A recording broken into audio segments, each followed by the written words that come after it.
Hello and welcome to Her Legacy. We are behind the scenes. We're going to be doing interviews with some of the incredible performers that have been here today, kicking it off with the woman who kicked off the show, Miss Kimberly Michelle. How you doing? I'm awesome. How are you? I'm doing good. Listen, every time I see you perform, I'm just blown away because you're not just a violinist. You are a full-fledged entertainer with your vocals and all the things, okay? Yes. Like I said on stage, giving us Black Bridgerton. Yeah. I love it. I love it. And so I want to know that thing. Like, were you in band and some symphony and school, and then how did you transition that into adulthood? Because I played clarinet fifth through 10th grade, but I didn't bring it into adulthood. Right. So tell me about all the things. So I started when I was 5 playing the violin. I had an African American lady teach me, and she actually gave me the violin. She chose that instrument for me. She said, "This is going to be your thing, Kimberly." And so I was 5, and I was kind of like, okay, but I knew I had a very weird connection with music. So my brother discovered that I could sing when I was about 7. And then he started teaching me Kurt Franklin and Fred Hammond and John P. Key. He was like, listen to this constantly, listen to this. And so he just poured into me. And then she was pouring into me with the violin, teaching me how to play by ear, how to read music. And so really music became my life at a very young age. I have really never had a desire for anything else. And so when I got older, I decided just to put them two together. Actually, during the pandemic is when God really dropped it on my heart to put it all together, because I was really separating the two. I was like, I don't want to put them together. I just want to sing. And I really tried to stop playing this, but every time I tried to stop, God was like, listen, nope. He will wear my heart. And so I'm just like, I decided to put the two together and combine them and just make them one big ministry and something that I do that I love to do. I love that.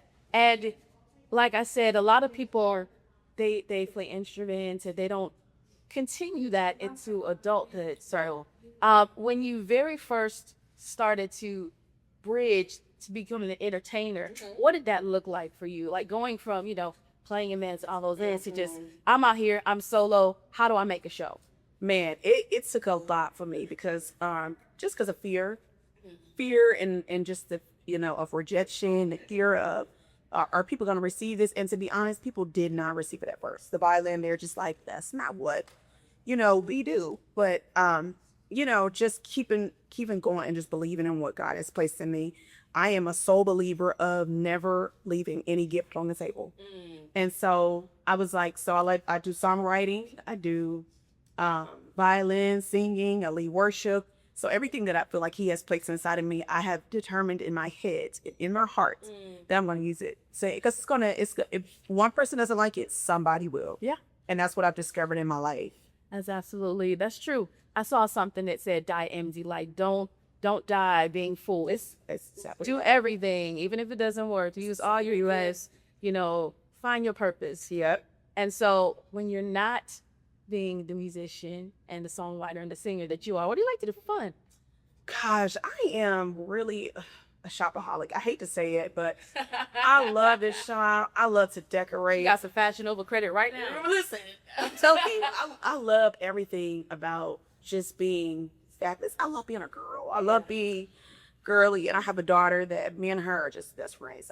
She's 8. Okay. And my mom, she's at that stage. I have an 8-year-old niece, and they're Sephora girls. Okay. Yes. I was like, I had Barbies when I was 8. Yes. They She want to likes go to to use, yes. Ulta and stuff. I'm like, your skincare better than mine. What's Exactly. happening right now? Exactly. And my mom, and it's like we're all so tight. My mom and I, and my daughter, and my sisters, and we're just really tight. So we love to do stuff. I love to do family stuff. I love to go to the movies.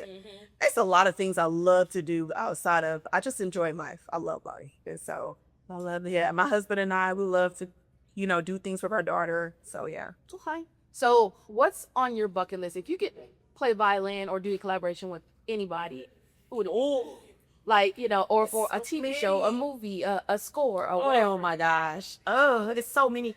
Of course, when you say movie or something like that, of course, Tyler Perry.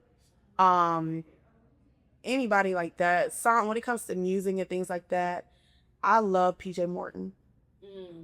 I love PJ Morton. I love, who else is somebody that I love? I love so many artists. Of course, Kurt Franklin and people like that. But I would love to meet Oprah Winfrey one day. I know that's kind of like far-fetched, but Listen, you have to put it out in the air.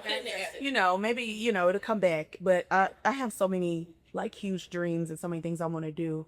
So I'm excited because I know that, when I have this list of things, I'm just going to check them off one by one. And I'm just enjoying the journey, this journey. Add to the check mark, first ever, her legacy. Yes. Featuring Miss Kimberly Michelle. Thank Where can they you, follow guys. you? So on Instagram, I am Kimberly Michelle Music. On Facebook, I am Kimberly Michelle Prince. And TikTok, Kimberly Michelle Music. Y'all follow her. Stay up to date with all the bookies. And you know she's going to be at all the Radio 1 events. Yes. I mean, she's family. we got to show love. So thank you so much for being a part of her life. Thank you. Thank you.